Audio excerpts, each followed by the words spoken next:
Hi Mermaid Junkies, how are you? You are watching Mermaid Junkie TV, a Mermaid Junkie's blueprint for how to create a life you love. And I am Raquel English, and I am the founder of RaquelEnglish.com, my website and blog, as well as the English Settlement. So thanks for stopping by, or should I say swimming by. So today is Friday, which is Mermaid Love.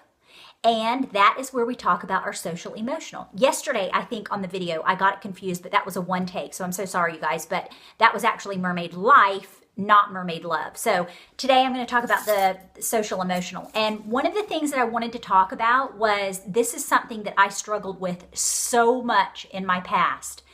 And I wanted to give you some little tips and 3 strategies that will help you immensely in this particular process. So have you ever noticed that there's sometimes that you have an issue with someone? Say, for instance, you were in love with someone, or say, for instance, you're in a relationship with someone, okay? And the relationship goes awry and you have really difficult, you have a real difficulty trying to get through it and trying to get over it. And so I don't know if you're like this, but maybe it's because I'm a Pisces and a very romantical kind of personality and a dreamer and, imaginative. So perhaps that's the reason that I'm this way. But the way that I am was I would always reminisce and fantasy, or not fantasy, Raquel, but I would fantasize about things that didn't happen in that particular relationship. And so therefore, you're always kind of stuck. You know how they say there's like 5 cycles to healing, grief when you have a death occur. And so I kind of wanted to go in that direction because I think that maybe that would help you. And like I said, I don't know if you've ever experienced this, but when I was trying to get over,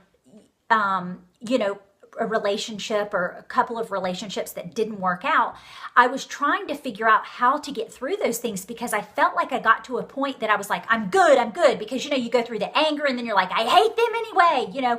They suck. I wish them dead. Okay, maybe you're not that dramatic, but you know what I'm saying.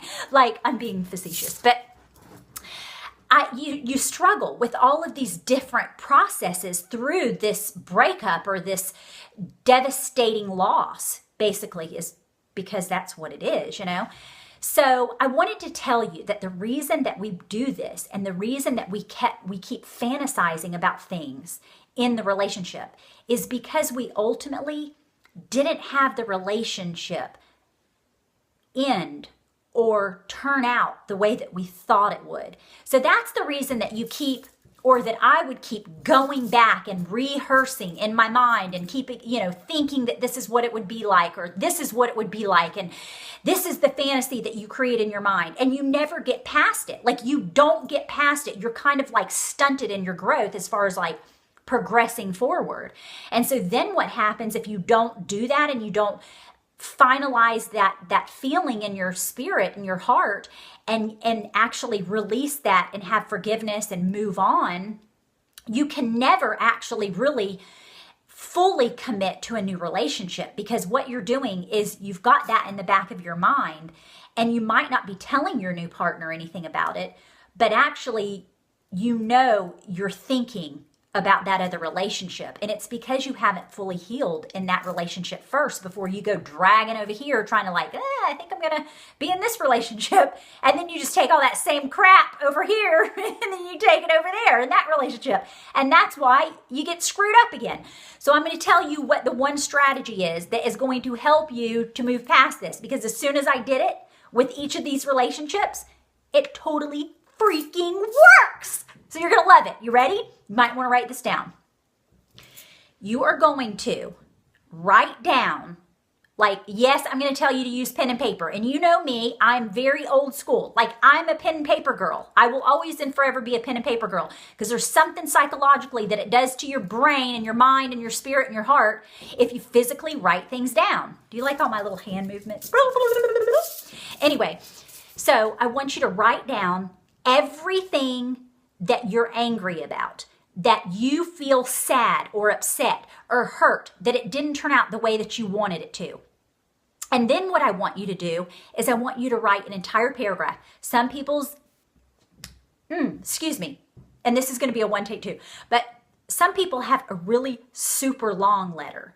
And basically what the letter is so you're going to write all the negative stuff and everything that you feel and everything that you're sad about and all that kind of stuff, right? And then you're going to write a fantasy letter that is exactly what you wish would have happened in the relationship.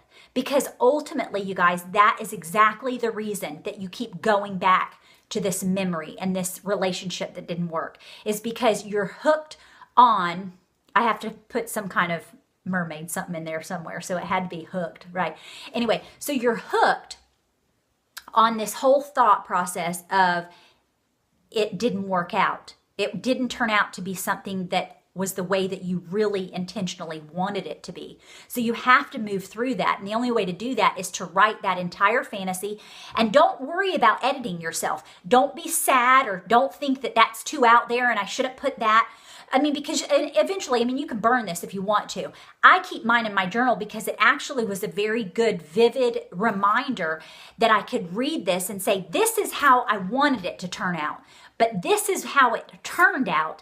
And so now I'm okay with the fact that my needs weren't met in that relationship.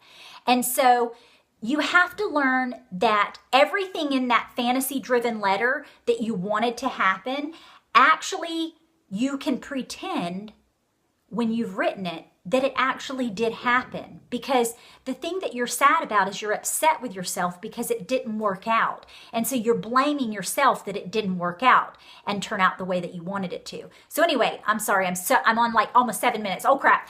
But anyway, I want you to write that. I want you to write that fantasy letter and don't hold back. Just write whatever you want. If it seems even so silly and far-fetched of how you wanted it to be, dig deep, into those dark waters that are welled up inside of you, that you maybe are using, anger or aggression towards something. Because actually what's happening, you guys, is when you're not completely healed from that process, it's trickling out in your life and other areas in your relationships with other people.